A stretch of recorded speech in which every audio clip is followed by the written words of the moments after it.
Mm.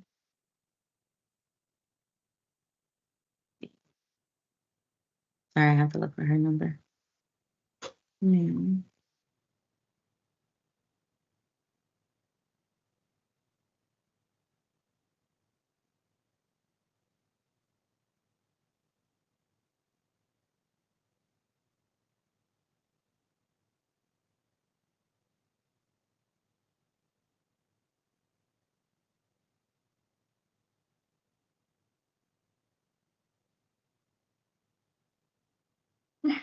It's water.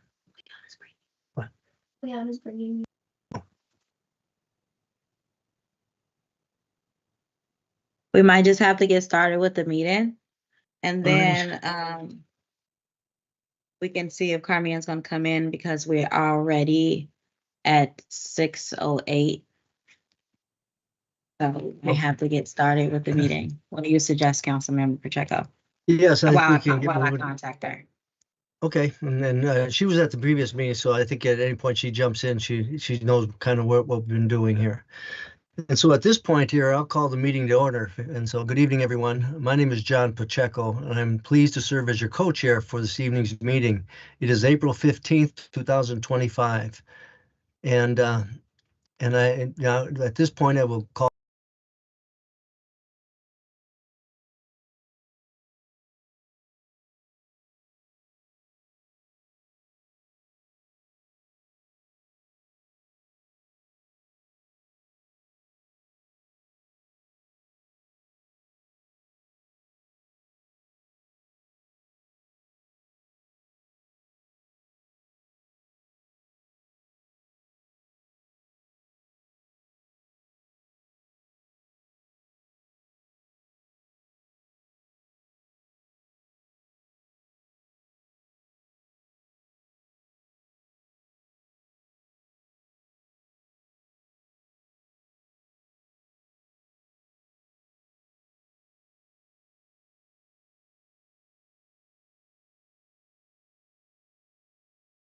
point, would like to call a quorum or take account of the members here. We need 7 for a quorum.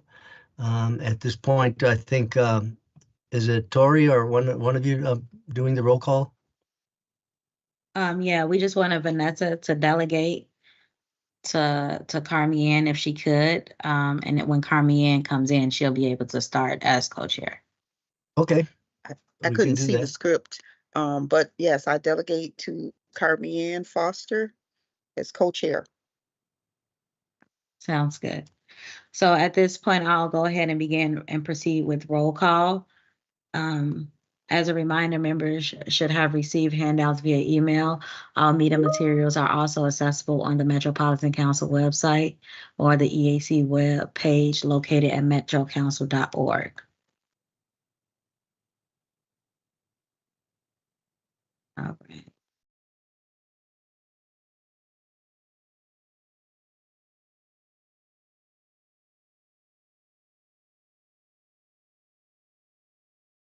Sorry.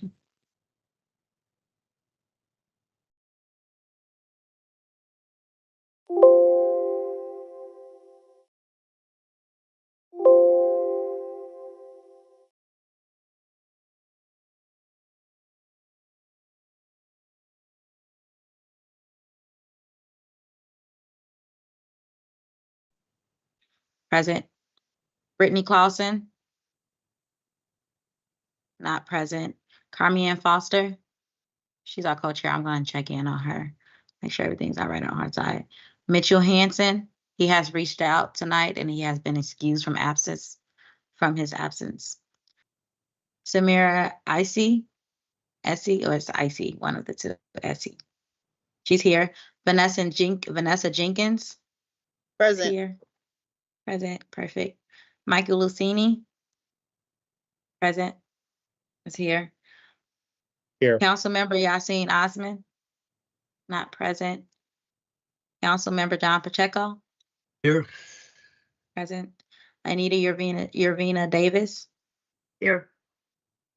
Mercedes Yarbrough. Not present. So at the moment, quorum is 7 people. We currently have 1, 2, 3, 4, 5, 6 people. So if one more person jump on the meeting, we'll have quorum. So Okay, just wanted at to this point point, that out. with quorum not established, we'll move ahead and go through things. And at a point we do acquire a quorum, we can return and get things approved that we would need to be approved for this meeting. And the second, we're at the point where we do have an approval of the agenda. Normally, I would just ask if there's anyone wanting to add something, and we don't necessarily have to vote on it. In this case, we are adding a major item here, and that is the Dakota Land, Water, and People Acknowledgement. And I'll speak to that in a minute. And so this is going to be an opening for an agenda for most, if not all, of the Met Council committees. The Committee of the Whole, the full board committee, established this statement, and it's going to be read at the beginning of most meetings, and most appropriately read here as well. And so with that, I have a few statements. The Metropolitan Council has adopted a land, water, and people acknowledgement written by its American Indian Advisory Council. The statement acknowledges the 7-county metro area is the ancestral home of the Dakota Oyate people, and they are present and active contributors to the thriving region. Its statement also describes the significance of the region to the Dakota Oyate and the damage done by settlers and colonial policies. It refers to the commitments across the actions for the Advisory Council and Met Council incorporated in the Imagine 2050, the Regional Development Guide, Address Legacy and Genocide Statement of American Indians. And I'll start with the actual statement. And again, this will be read in the beginning of most meetings going forward here. The Metropolitan Council acknowledges the land we currently call Minnesota, and specifically the 7-county region in the ancestral homeland of the Dakota Oyate, who are present and active contributors to our thriving region. As part of the Metropolitan Council's commitment to address the unresolved legacy of genocide, dispossession, and settler colonialism, and the fact that the government institutions, including the Metropolitan Council, benefited economically, politically, institutionally after the forcible removal of the Dakota Oyate, the Metropolitan Council is dedicated to instilling land, water, and people commitments to the region policy. This commitment supports the Dakota Oyate in 11 federally recognized tribes in Minnesota, Ho-Chunk Nation, and American Indian communities representing over 150 diverse tribal nations that call the 7-county metro region home. And again, this is a statement here. If you go to our website, the Metropolitan Council's website, I'm sure you'll find the full. This was a short statement. There is a longer version of this as well, and so it has a little bit more background as well. So with that, you'll be hearing more about it going forward. Okay. Now, we have. I just want to acknowledge yes, that Carmienne has made it to the meeting, and we have now established quorum. All right, thank you. Okay, so now Carmienne, since I'm trying to look at here now, other than any other changes to the agenda, we've already did our opening here, so I don't necessarily think we have to approve at this point. So we'll move down here, right. and we got it. All right. Well, again, we've already recognized the agenda here. I think at this point we're going to move to approving the minutes. And so this one we do need a full vote on. And the order of business approve the minutes from our last meeting held on November, or excuse me, I don't have the year here. It's in 2025. It was, when was our last meeting here? Anyway, it was not in here. We will take a motion at this point to approve the minutes as presented. It was the 18th of April. Okay, thank you. We are now up for entertaining a motion to approve the minutes from the 15th of April. Is there a motion? So moved. It's been made. Is there a second? I could use a second. Second. Can you hear me? All right. All those in favor? Aye. It's been moved and seconded to approve the minutes. Moving down. Does the committee, wait, hold on. Okay. Councilmember Yes, Pacheco, I believe back up. Carmian was trying to make a comment. We do hear you, Carmian. Okay, I'm sorry, perhaps it's delayed. So my point was going to be that the meeting date was March 18th, but we got past it anyway. So I'm glad that that was able to be taken care of. And now that we have approved the minutes, we'll move on to our public invitation. We do not have any individuals from the public scheduled to speak. However, if there are members of the public on the call, we now invite members of the public to address the committee. If you wish to speak, please raise your hand and we'll have you come off mute to make 3 minutes comments. All right. Seeing no one, we will move on. Councilmember Pacheco, if you could introduce our presenters. Thank you. And again, we just repeated it. And so now, at this point, we're moving to our agenda item here, and that is a 2025 arterial BRT plan update. And we have joining us Kyle O'Donnell Burrows, Metro Transit Arterial BRT, Katie Roth, Director of Arterial BRT Projects in Metro Transit. We're now moved to the agenda, and please welcome our speakers this evening, and you can take it away. Great. Thank you, Chair and committee members. As mentioned, my name is Kyle O'Donnell Burrows. I'm the planning manager for Arterial BRT here at Metro Transit. Oh, I see a hand raised. Yeah, I want to ask, do you want us to share your presentation, or would you like to control it on your own? I can share my screen here, folks. If you could confirm that you can see what I've got, is that perfect? Great, and just confirming you can see that there. Great. As mentioned, I'm here to provide a little bit of an update, and we have some discussion questions here as well around the Arterial BRT plan update that we're undertaking this year. This work will help us identify the next 3 arterial BRT lines. So if folks are familiar with arterial BRT, we've got the D line shown here on this picture. Those are the lettered lines in our network that operate on sort of arterial roadways, so main roadways through our core cities usually, and they're typically upgrades to our highest ridership and most used local transit routes.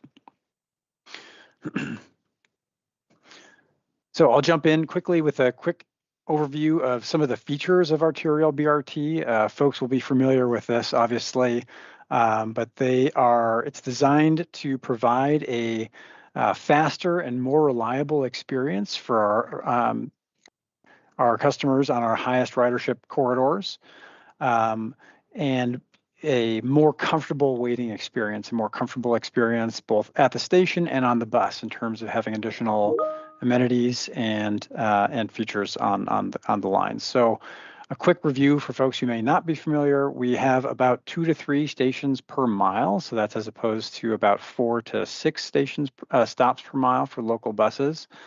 And those are designed for faster boarding and alighting. So folks pay their fares before getting on the bus.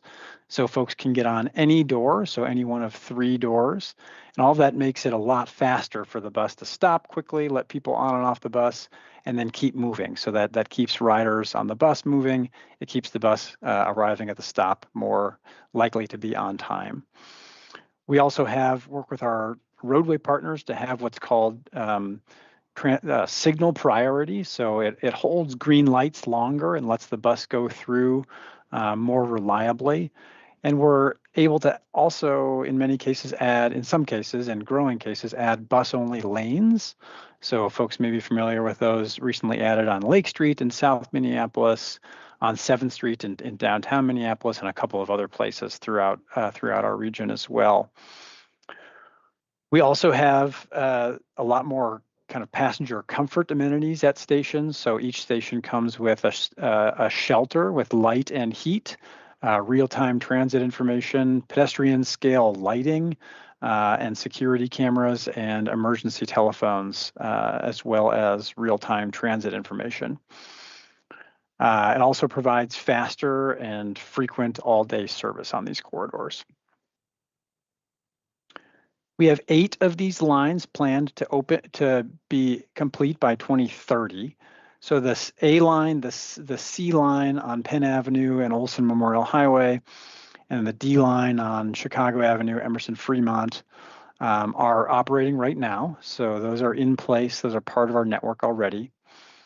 The B line and E line are opening this year. So the B line will open on Lake Street in South Minneapolis and Marshall Avenue, Selby Avenue in St. Paul this summer, June 14th. And the E line will open on Hennepin Avenue and France Avenue in Minneapolis and Edina, and then 4th and University through the U of M area. That'll open December of this year. And we're also planning the F line, the G line, and the H line, so 3 additional lines that are farther out right now, but will be opened, planned to be opened by 2030. And the question that we're tackling with our plan update, with the work that we're doing right now, is what are the next lines beyond the H line to be implemented in 2030 and between 2030 and 2035. So that feels far away, but we're kind of beginning that work now. It takes about 5 years to do the planning, design, and construction of these lines and get to that endpoint there. So that's why we need to start right now on those.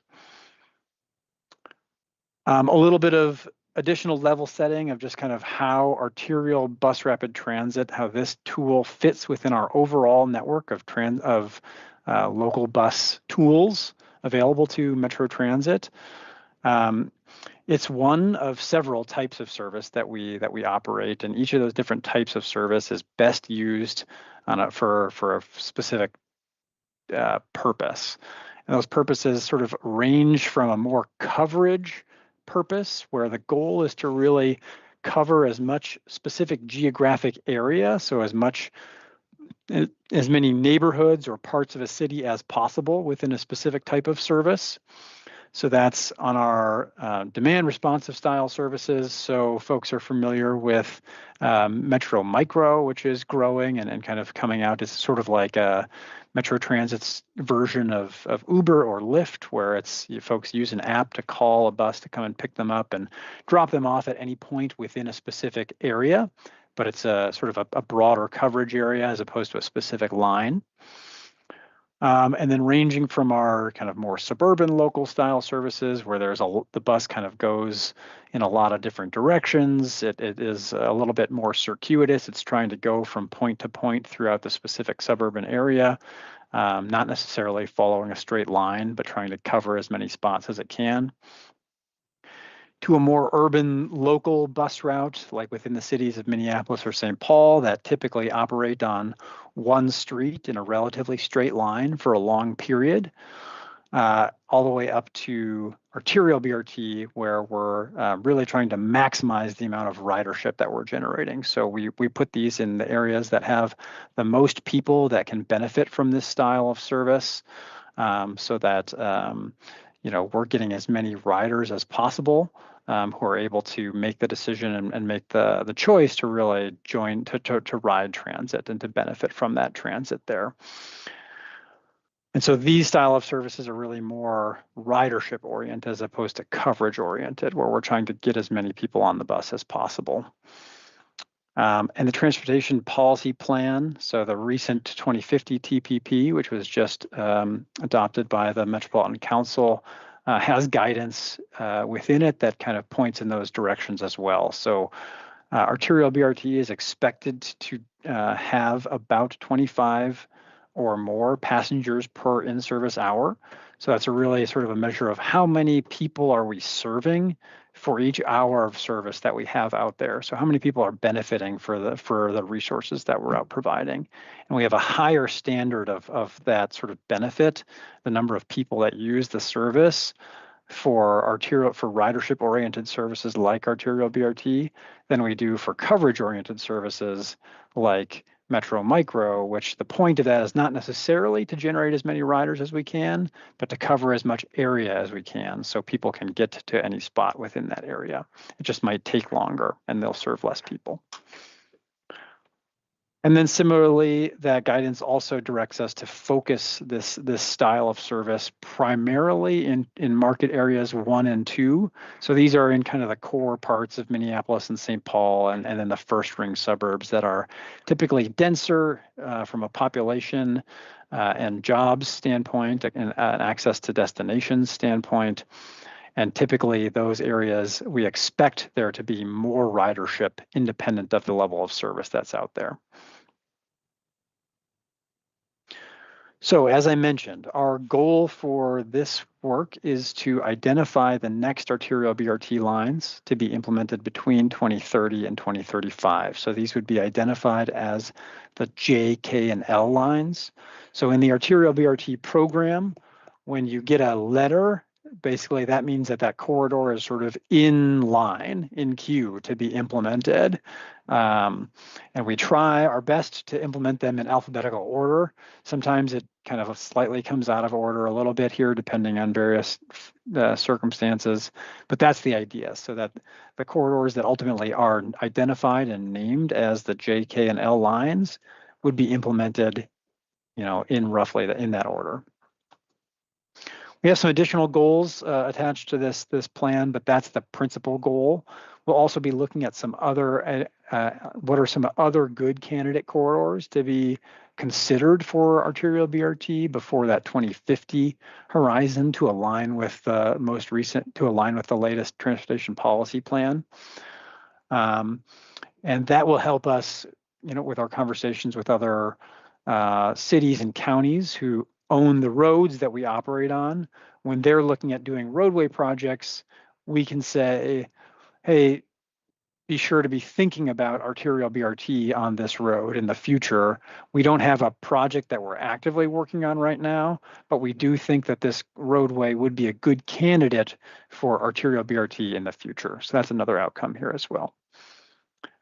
Our goal is to complete this work by the end of this year, so that then we can feed the outcomes into this work into the upcoming 2026 regional solicitation application process, which is the way that the region distributes some federal transportation funding across a lot of different projects. So there's sort of a process attached to that. We would submit the J line for consideration for that. So as previously mentioned, we have those 8 corridors to be implemented between now and 2030. We have some additional candidate corridors that might be good candidates to be considered for arterial BRT in the future between now and 2040. That was part of the 2040 Transportation Policy Plan, which has just recently been updated. These are going to be our starting point. These are our starting point for this work to look at what should the J, K, and L lines be, and then we're also adding in some other corridors to consider together as well. Our plan has 4 key goals attached to it that's helping us guide the development of this work, as well as some of the screening and evaluation criteria that we are using to help us move forward through this process. And those goals are: build on success to grow ridership by investing in arterial BRT where people use transit the most; advance equity and reduce regional disparities in access to opportunities by transit; balance expanded arterial BRT investment with the available resources that we have; and grow a network that connects transit supportive land uses and supports all-day, all-purpose travel. And so those are the 4 goals that we're using to kind of advance this work. It's really based on the 2050 Transportation Policy Plan, which was recently completed. So that's that regional policy guidance. Information that we have about how our network is doing today and what our travel patterns looking like now, sort of in our kind of our new normal following the pandemic, and the work that was recently completed in Network Now, which is Metro Transit's plan to improve local and express bus service between now and 2027. So how are we kind of reestablishing our network following the pandemic? So inputs into that, and then engagement and customer feedback, which we receive on a continuous basis, as well as at sort of major plans that we've conducted over the years to help us shape our priorities. So that includes previous plans for arterial BRT planning. It includes Network Now, and includes this work here as well. I do also want to specifically call out kind of the building on Network Now element of this. Folks will be familiar with this, but Network Now was the recently completed framework to help identify what are the next local and express service improvements that we're using. And our work is informed by the work done on that work, and we're sort of talking back and forth with each other. Some of those key outreach and engagement themes that are being fed into this work includes support for the investments in the metro network, so in the arterial BRT and BRT and LRT network, making improvements to the speed and reliability of bus service in our system. So making sure the bus arrives when we say it's going to arrive, and that it takes a reasonable amount of time to get to where you're trying to go. And then making investments in areas where people are currently trying to use transit, and we're seeing sort of where that there is a lot of demand for transit right now, and making sure that we're making investments that are appropriate up to that will rise to that level of demand, so that we can be investing in those areas. It's an emphasis on that all-day style service, so it meets a variety of needs. So not just the 9-to-5 style commute, but second and third shift work, part-time work, errands, visiting friends, going out, trying to sort of live your life on transit in a way, and making that as easy as possible to make that decision, and for folks to do that already right now. And then more frequency, late night style service, and suburb to suburb connections. So those are some of the key inputs that were heard through Network Now that are really being carried through into this process as well. So we have a 4-step process that we are using to get through this work. This is a similar process to what we did back in 2020 and 2021 to identify the F, G, and H lines. And we're kind of basing it off of that. We're starting from identifying a wide set of candidate corridors. So we want to start from getting a lot of corridors together. We have 17 corridors that we've identified as a potential candidate corridor for arterial BRT, and we want to get down to 3 corridors eventually that would become the J, K, and L lines. So starting from a wide pool, and then starting to narrow down as we go throughout the year. So our first step, the second step really in our kind of narrowing down there, is to conduct a simple screening based on those corridors and some kind of key screening criteria, which I'll talk through in a little bit here, down to that set of most promising corridors. This could be maybe 8 to 10 corridors that we would come out of this phase with. And then with that narrowing down from those to that 8 to 10 candidate corridors, we would evaluate all of those corridors against each other on some more detailed technical evaluation screening, and really rank those. So we go from a step where we're dropping some corridors off to then a step where we are taking those corridors that are remaining and ranking them from 1 to 8 or from 1 to 10 based on how well they perform on some evaluation criteria.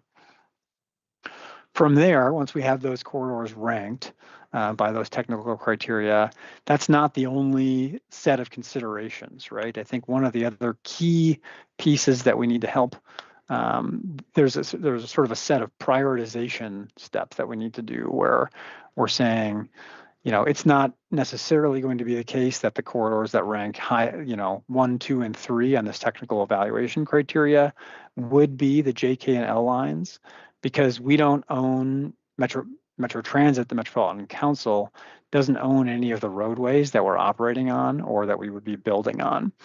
So we need to work really carefully with the city and county roadway partners to help make sure that we are aligning our corridors and aligning our work to see if they have any any roadway projects that we need to coordinate with.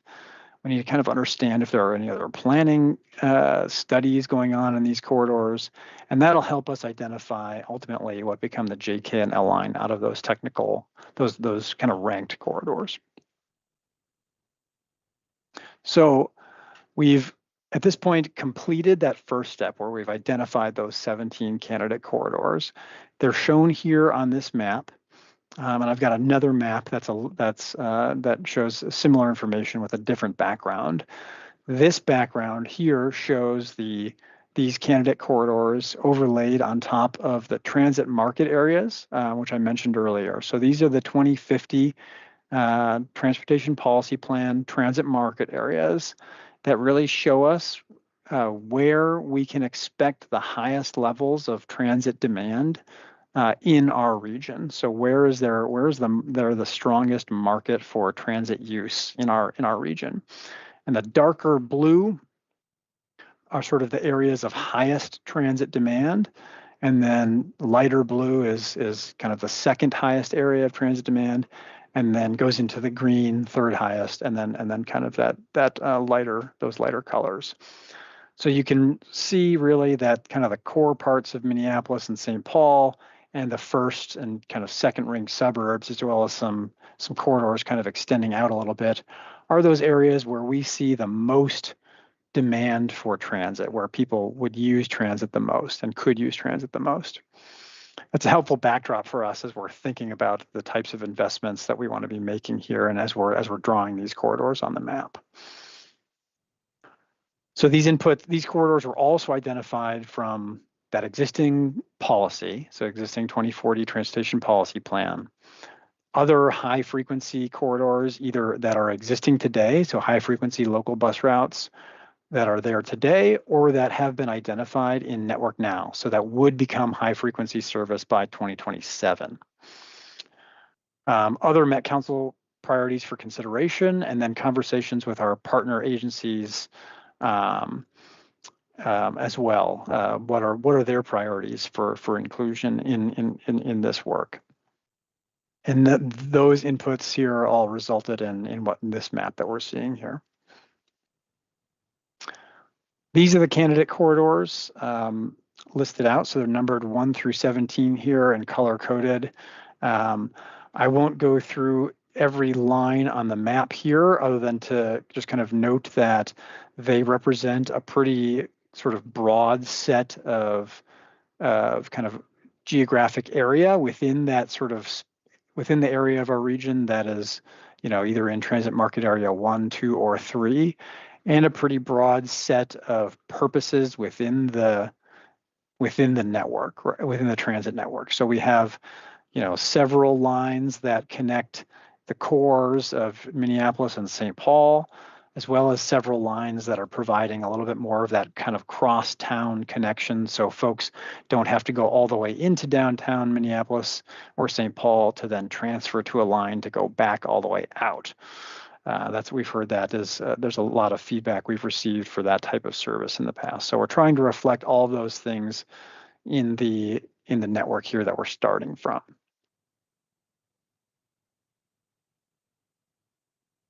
So that's step 1. So we have that list of candidate corridors that we're starting from. Steps 2 and 3 then are kind of taking that candidate corridor, that set of candidate corridors, and beginning that narrowing down process, as I mentioned. So as noted, step 2 is that screening step, where we're taking the kind of local route and information about the surrounding area and using that to narrow down to those most promising corridors.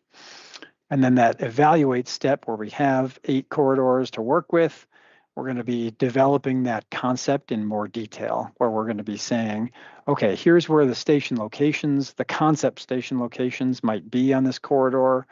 Here's what the actual line on the map might look like if we need to make any changes to it based on feedback we've received. Here are some potential changes to the local bus network that we might have to make going forward. And then we'll rank those based on that technical score.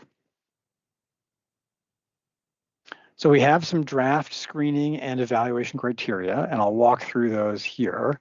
And then we'll start to get to some of the next steps and kind of some of the discussion questions. So that screening criteria. So the next step we're about to take to really narrow down from 17 corridors to 8 to 10.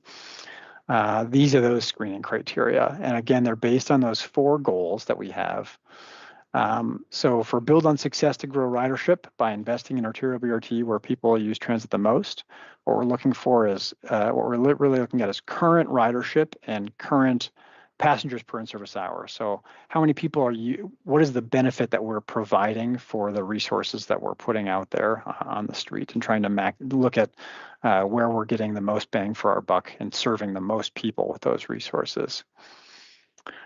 For advance equity and reduce regional disparities in access to opportunities by transit, here we're looking at historically disadvantaged populations living near and using transit in the corridor. So both the kind of characteristics of like the area around a particular corridor. So what are the sort of demographics? What are the income data attached to that? But also, who are the people and how do the people identify on transit in that particular corridor? So who's actually riding the bus in that area? We know that oftentimes, even in areas that sort of geographically are tend to be whiter or higher incomes or have higher income or have more access to cars, for example, sometimes people who are riding the bus in those corridors don't align with that same sort of demographic profile. And we want to make sure that we are looking at who's actually riding the bus too, in addition to just who lives around the area, when we're thinking about making improvements on a local bus route that can help advance equity and reduce regional disparities. We're also looking at that balance of expanded arterial BRT investment with those available resources. So here, looking at what is the difference between the existing frequency on the local bus in this corridor today and the future frequency that would be there for arterial BRT. So arterial BRT is usually running every 10 to 15 minutes. If we have local service that is already running every 10 to 15 minutes in that corridor, that corridor is going to score higher than a corridor that has 30-minute service in it right now, because it's a bigger lift to go from 30-minute service to 15-minute service than it is to go from 15-minute service to 15-minute service.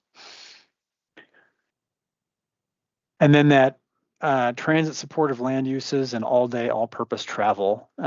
Here we're looking at both existing population and job density in the corridor. So we know that population and jobs really kind of, it's important to be connecting where people are, both between themselves and also a connection to jobs. And those really concentrations of jobs are really important, and concentrations of people are really important. It's also important to be looking at the different types of trip purposes that are happening on transit. We're trying to support all different types of travel on our transit network. And so corridors that are used right now for more than the 9 to 5 commute, so looking at second and third shift job, excuse me, second and third shift job access, looking at going out, doing groceries and errands, access to the doctor, access to schools, routes that and corridors that have a variety of trip purposes on them are going to score higher on this measure.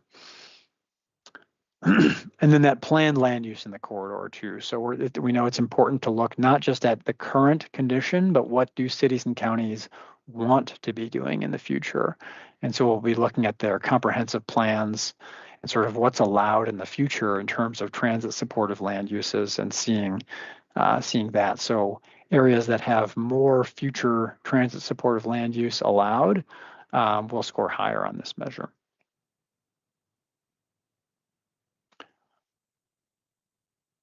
These slides here show the draft evaluation criteria. So this is the step following that screening where we'll have more detail on each corridor and fewer corridors to work with.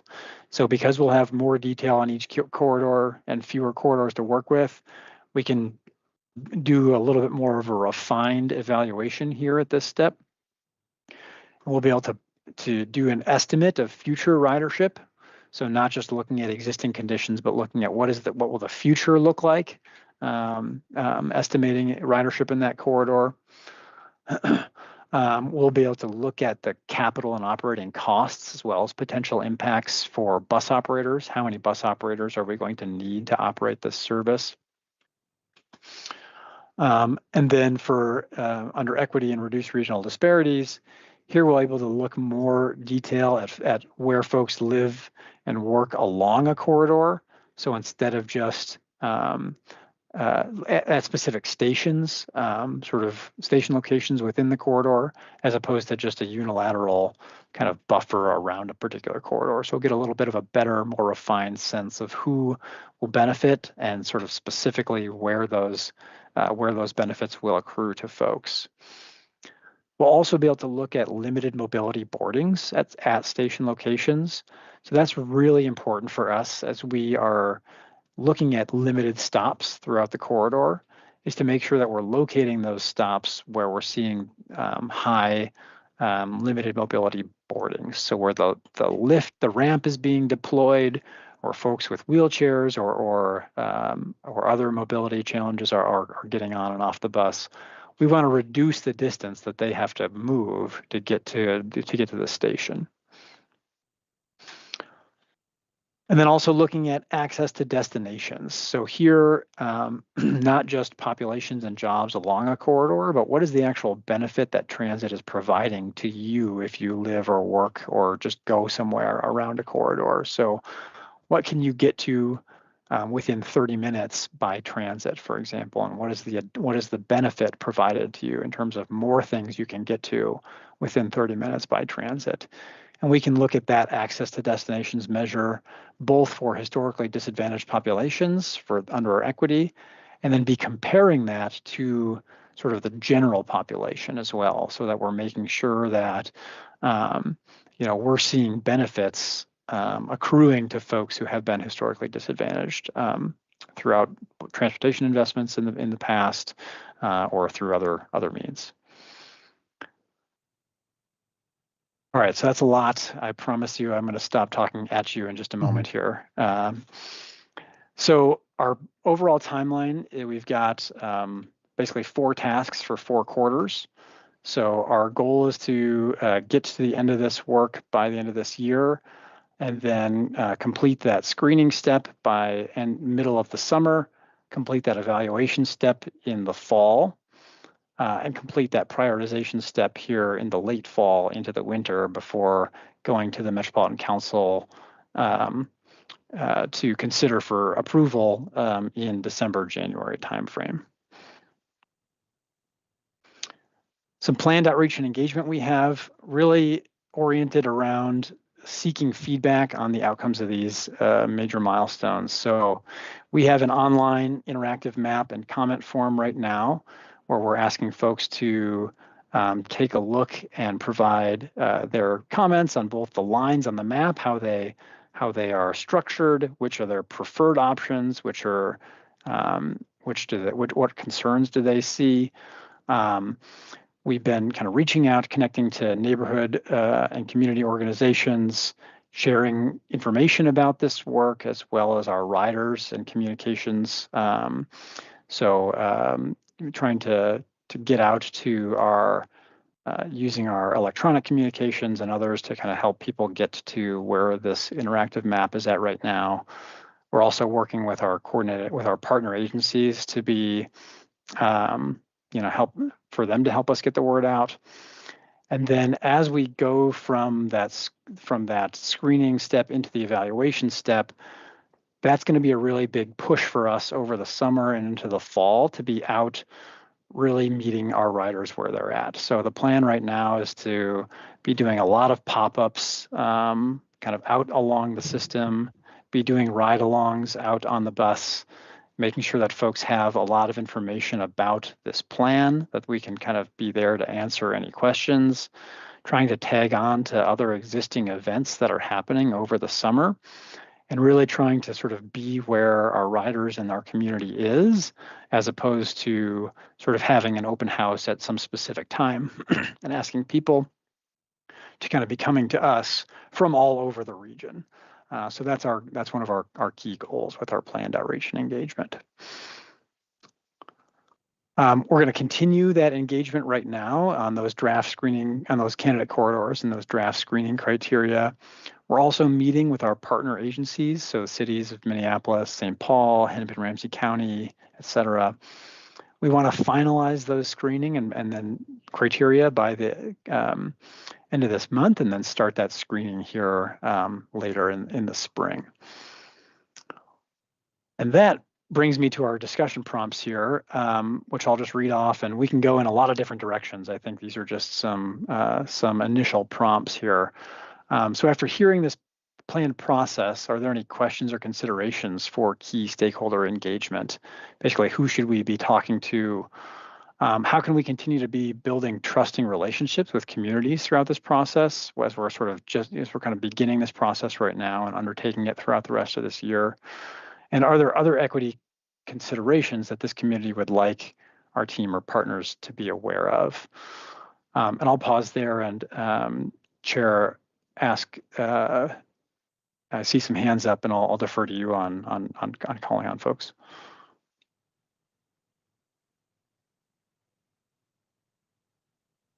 Well, I don't know if you can hear me or not. Okay. Okay. Yep. All right. I don't see the hands up here. Let me hold on here. But why don't you go ahead and respond to the and actually, why don't I start for a minute? Is that in this process, and particularly stakeholder engagement and how going out into the communities, is there an opportunity for one of our members or others to be engaged in the process at all? Mr. Chair, could you clarify of which do you mean members of the Equity Advisory Committee or? Yes. Yeah, absolutely. I think that would be one of this is sort of the first stop on that. And I think one of the asks, would be, well, we're sort of asking, how can you all help support us to get the word out? And yes, I think the answer would be, if there's opportunity, if folks want to be coming along, or if there are other specific places we should be at, we would like to have that for sure. Yeah. Anita, I was going to say, I can see the hands if you needed me to let you know who's next. All right, I just did. I found them here. Anita, can you hear us? And if so, go ahead. Okay. Yeah, I'm going to refer to slide number 9, where you have the pictures of the arteries. Yes, that one. And I'm looking at it, and I noticed that there's a lot going out to East St. Paul, to Oakdale, Washington County. There's a lot of different arteries where people can, connect to and get out there. But then I'm looking at the differences, and I understand there's a large African and Hmong community population and some Latino in that area. But then when I'm looking as far as Anoka County, for example, it goes to Blaine and Columbia Heights, but we have a large population of African, Somali, and Latinos and African American moving up to Coon Rapids and Fridley and Spring Lake Park area, but they don't have any of the arteries. They stop at Columbia Heights. And so I'm wondering if you can consider those areas as well. We have, high population in Brooklyn Park, and, and I understand west side of Hennepin County, the population is majority of white. So moving past as we get past, Crystal, Brooklyn Park, in that area. But I'm looking at specifically Coon Rapids, Spring Lake Park, and Fridley, and New Brighton, if we're going to include. So maybe think of looking at including some arteries up that way, northern part, beyond Hennepin County into Anoka County. Chair, committee members, thanks for that feedback. That's really helpful. I think one of the things that this map tries to do, and it's like probably a little bit too much, is to show the existing corridors that we have, as well as, the corridors that we're looking at right now that would be new corridors. So those are those corridors here that are in the multiple colors and that are labeled here. And then the corridors that are in gray, this corridor here that gets up to Blaine and serves Spring Lake Park and Fridley, Columbia Heights area, is the F line. So that would be the Central Avenue and then University Avenue corridor. That's the Route 10 today. Folks are familiar with that. So that is in our program. We're working with MnDOT right now they own both Central Avenue and University Avenue. And so they've got a big project on University Avenue. But that's in the pipeline. We're working on that one right now. Okay. That doesn't fully answer your question, which is like, further north of there too. But I just wanted to kind of help. It's actually helpful. Provide, yeah. It's helpful. Yep. As long as I know that it's not going to be missed. Yeah. Yep. Councilmember Carter. Yeah. My question is, I was trying to take this hand off. My question is, when you look at our entire system, BRT, including the other elements, light rail and the other elements, when the system is finished, what is the projected percentage of transportation that BRT is going to be? Like and I know that's kind of hard to do because you're going to be changing some things, but I'm sure you have a starting point in terms of what percentage of the transit system do you see BRT being when it's all said and done? Mr. Chair, committee members, I don't think that there is a specific percentage of, is there a, is there like a ridership? Do you mean by ridership or sort of by? By ridership, using ridership. Yeah. There's not a specific figure right now that is a target for us for that. I think we, as we're looking at our system, we're, kind of continuing to make sure that we're trying to hit those. We're trying to build a network or to expand this network, right? And try to kind of keep everything tied together, including LRT, BRT, local bus, express bus as well. What I can say is, this style of service, ridership has been growing on it faster. So we've been seeing a ridership recovery, pretty good trend on all of our local service, including local bus. For this style of BRT service, that ridership growth has been faster. So right now, this style of service has represented like a growing share of our overall ridership, and it will probably continue to increase, both just as riders respond to it, and as we do more of sort of our highest ridership corridors. But as far as I'm aware, there is not a target in terms of percent of ridership that would ultimately be, or really a known number at this point. Yeah. And you don't have anything based on the growth that's happening now. You guys don't have a projection as to where it's going, is what I'm saying. Not that I am aware of. I can certainly follow up and dig into that question for you. Yep. Okay, thank you. I don't see any hands up. Any other questions or? Seeing none. Well, I want to thank you. It's been very interesting, and I know you may have spoken as long as you wanted to. You need out some water over there, but and this is very good information. It gives a street level view of where we see the action to be, and I think we're getting a pretty good response. And as we start planning this And we in my neighborhood, we've passed the E-line and the work that comes in there and how it interacts with the local bus system now is very, very interesting and very challenging as well. But I have Carmian. Yes, thank you for the recognition, Councilmember Pacheco. I just wanted to make sure to respond to a couple of the other questions that you had in terms of continuing to build trusting relationships with community through the process.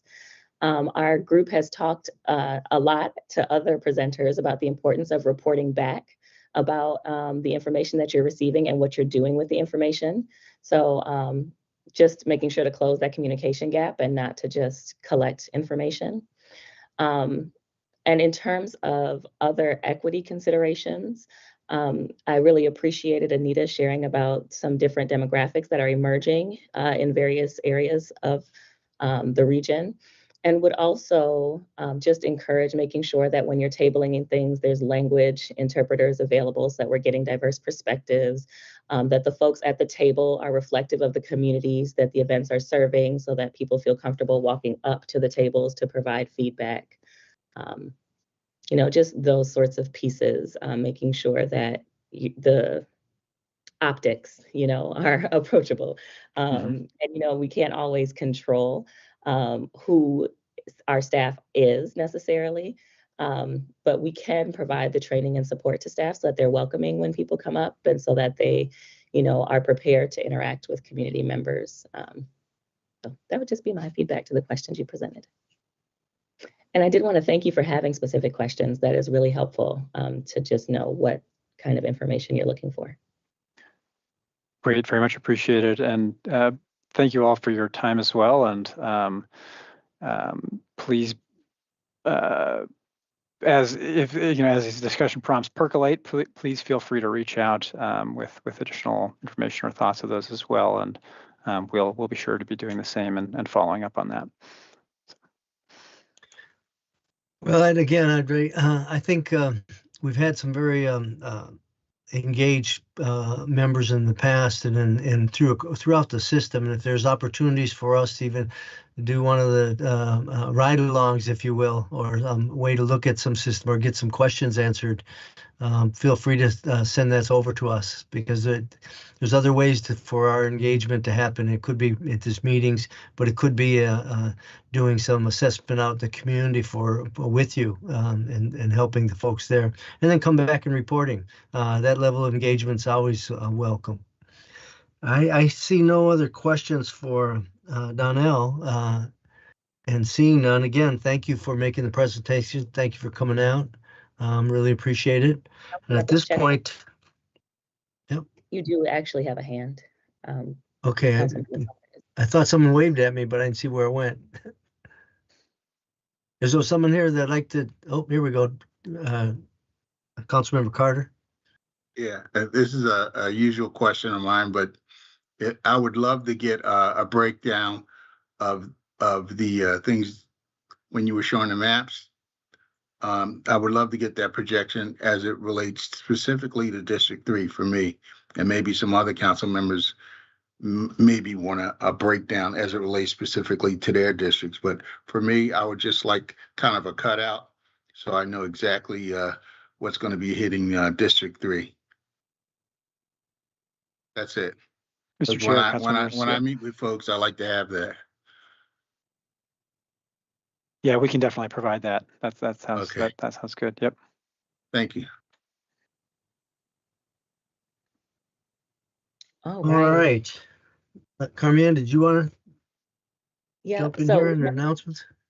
We've now concluded all scheduled agenda items. Before we adjourn, we'll open the floor for brief announcements from committee members or staff.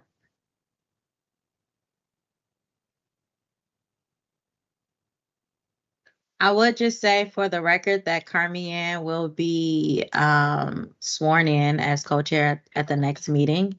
So that will be on our agenda for next meeting. So we look forward to that.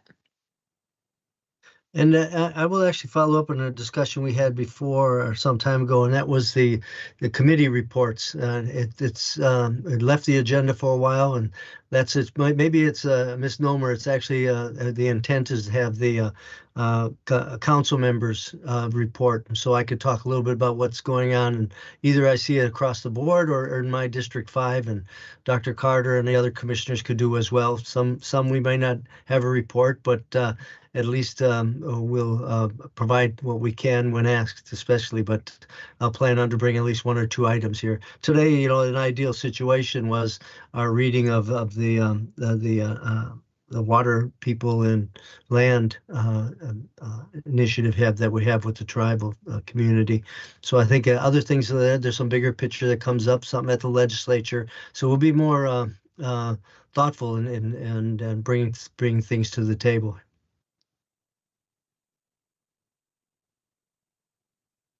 Well, this concludes our agenda for tonight. Seeing no comments, no further comments, do I have a motion to adjourn? So The move. motion has been made. Is it seconded? Second. Second made and second. All in favor? Aye. Thank you. Bye, everyone. Bye, you guys have a good Thank night. you. We Have gave a you happy some day. time back. We gave you some Thank time you. back. It's beautiful out there. Thank you.